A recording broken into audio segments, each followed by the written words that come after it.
அனைவருக்கும் வணக்கம். மகர ராசினியர்களுக்கு நிகழ இருக்கும் புத்தாண்டான 2025ஆம் ஆண்டு ஒரே நாளில் கோடீஸ்வர யோகம் கிடைக்கக்கூடிய அளவிற்கு மகர ராசினியர்களுக்கு எண்ணற்ற நன்மைகள் ஏற்பட இருக்குதுங்க. அந்த வகையில மகர ராசினியர்களுக்கு இந்த புத்தாண்டான 2025ஆம் ஆண்டு என்ன மாதிரியான நன்மைகள் எல்லாம் ஏற்பட இருக்கு, கிரக நிலைகளின் ரீதியாக அமையிருக்கும் சாதகங்கள் என்ன, பாதகங்கள் என்ன, மேலும் என்ன மாதிரியான முன்னேற்றங்கள் எல்லாம் உங்களுடைய வாழ்வில் ஏற்பட இருக்கு. குறிப்பா இந்த புத்தாண்டில் கிரகங்களுடைய சஞ்சார நிலைகள் என்ன என்று பார்க்கும்போது ரிஷபத்தில் குரு பகவான் வக்ரகதியிலும், கடகத்தில் செவ்வாய் நீச்சம் மற்றும் வக்ரம் பெற்றும், அது மட்டுமில்லாமல் கன்னி ராசியில் கேதுவும், விருச்சகத்தில் புதன் பகவானும், தனுசு ராசியில் சூரியனும், மகரத்தில் சுக்கிரனும், கும்பத்தில் சனி பகவானும், மீனத்தில் ராகுவும் சஞ்சரிக்கிறாங்க. இந்த கிரகங்களுடைய சஞ்சார நிலைகளின் காரணமாக மகர ராசினியர்களுடைய வாழ்வில் என்ன மாதிரியான நன்மைகள் எல்லாம் ஏற்பட இருக்கு என்பது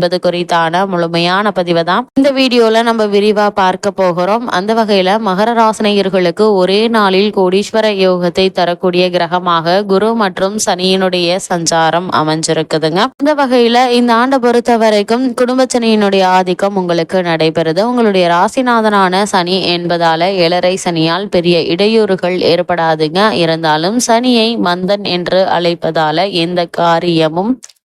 எந்த காரியமாக இருந்தாலும் மந்தமாகவே நடைபெறுவதற்கான வாய்ப்புகள் அதிகம் உண்டு. அதேபோல் வருமானத்தை பொறுத்த வரைக்கும் பற்றாக்குறை ஏற்படுவதற்கான வாய்ப்புகள் இல்லைங்க. அதேபோல் பணம் வந்த மறுநிலைமை ஏதாவது ஒரு வகையில் செலவுகள் என்பது ஏற்படுவதற்கான வாய்ப்புகள் இருக்கு. அதனால் ஆரோக்கியத்தில் கவனமாக இருங்க. அது மட்டும் இல்லாம இந்த புத்தாண்டு காலகட்டத்தில் சனி பகவானை பொறுத்த வரைக்கும் உங்களுடைய ராசிக்கு குடும்பஸ்தானத்தில் சஞ்சரிக்கிறார்.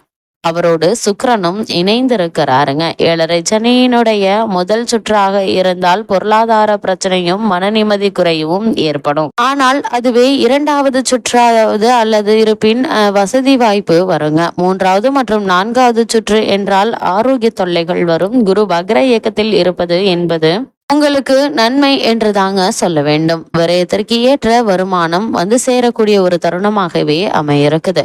3இல் ராகுவும் 9இல் கேதுவும் ஆண்டின் தொடக்கத்தில் சஞ்சரிக்கிறார். ராகு கேது பெயர்ச்சிக்கு பின் அஷ்டமத்தில் கேது சஞ்சரிக்க போவதால் மிக மிக கவனமாக இருப்பது நல்லது. பொருளாதார பற்றாக்குறை அதிகரிக்குங்க. அலைச்சலுக்கேற்ற ஆதாயம் கிடைத்தாலும் கூட ஏதாவது ஒரு விரயங்கள் ஏற்படுங்க. அந்த விரயங்களை சுப செலவுகளாக மாற்றிக்கொள்வது உங்கள் கையில தாங்க இருக்கு.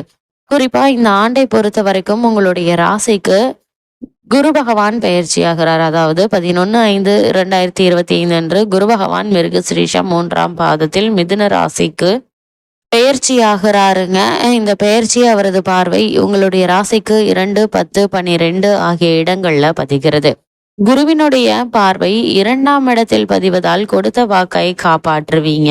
கூடுதல் லாபம் கிடைக்குங்க. குடும்ப தேவைகளை பூர்த்தி செய்வீங்க. கல்யாண முயற்சிகள் கைகூடும். அதே போல் உதாசீனப்படுத்திய உறவினர்கள் தேடி வருவார்கள். பொருளாதாரத்தில் இருந்த பற்றாக்குறை அகலுங்க. வியாபாரம் வெற்றி நடை போடும். உத்தியோகத்தில் பதவி உயர்வு, பணி நிரந்தரம் கிடைப்பதற்கான வாய்ப்புகள் அதிகம் உண்டு என்பதை கிரக நிலைகள் தெளிவுபடுத்துது. அதே போல் உங்களுடைய ராசிக்கு 10ஆம் இடத்தை பார்க்கும் குருவால் முத்தான தொழில் வாய்க்கும். வியாபாரத்தை விரிவுபடுத்த எடுத்த முயற்சி வெற்றி பெறுங்க. அதே போல ஆதாயம் தரும் தகவல் அடுக்கடுக்காக வந்து கொண்டே இருக்கும். பழைய பங்குதாரர்களை விலக்கிவிட்டு புதியவர்களை சேர்த்து கொள்ளலாமா என்று சிந்திப்பீங்க. தொழில் போட்டிகள் விலகுங்க. சொந்த பந்தங்கள் உங்களுடைய முன்னேற்றத்தை கண்டு ஆச்சரியப்படுவாங்க. அதே போல உங்களுடைய ராசிக்கு 12ஆம் இடத்தை குரு பார்ப்பதால் இடமாற்றம், ஊர் மாற்றம் எளிதில் கிடைக்கும். ஒரு சிலர் வெளிநாடு செல்லும் முயற்சியில் ஆர்வம் காட்டுவீங்க. புதிய நண்பர்களுடைய நட்பு உங்களுக்கு கிடைக்குங்க. குறிப்பா சங்கிலி தொடர் போல கடன் சுமை கூடினாலும் அதை சமாளித்து விடுவீங்க. நீண்ட தூரத்தில் பணிபுரியும் உறவினர்கள் உங்களுடைய